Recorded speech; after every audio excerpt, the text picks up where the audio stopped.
এটা আমার three test. এই ভ্যারাইটিটা আমি একবার আগে লাগিয়েছিলাম, সব টবে লাগিয়েছিলাম, কিন্তু টবে মেনটেনেন্স করাটা অনেক কঠিন। মানে আমার প্রায় 6-7 হাজার, 7,500 টাকার মতো গাছ মারা গেছিলো আর কি। এই একটু গোবরগুলো, মানে গোবর সার যেটা দিয়েছিলাম ওটা সম্ভবত একটু ভেতরে ভেতরে কাঁচা ছিল, তো ওখানে থ্রি টেস্টও ছিল, সব মারা গেছে আর কি। তো এই মাস 6 আগে, বোধহয় মাস 6 হবে হয়তো আনা এই যে থ্রি টেস্ট, এইবারই প্রথম এসছে ছোটো গাছে। আমি আর ভেঙে দিইনি, আছে থাক। এর প্রচুর ফলন হয়, ভালো ভ্যারাইটি।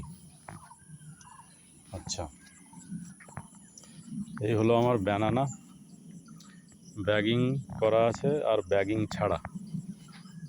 ছাড়া এই দেখুন এটা রেড ফ্লাশ আসছে, ব্লাস বা ফ্লাশ যাই হোক, এই যে আসছে, কিন্তু দেখতে পাচ্ছেন কিনা জানি না।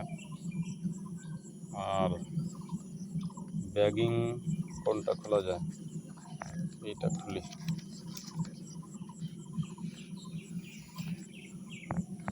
এই তো এই কালারটাই ভালো আসছে, তবে কি এইগুলো আমি অনেক দেরি করে দিয়েছি আর কি, এটা প্রথম থেকেই দিতে হতো ব্যাগিংটা, তাহলে আর এই যে দাগগুলো আসতো না। এটা ব্যানানা, আর এই যে একটা ব্যানানা,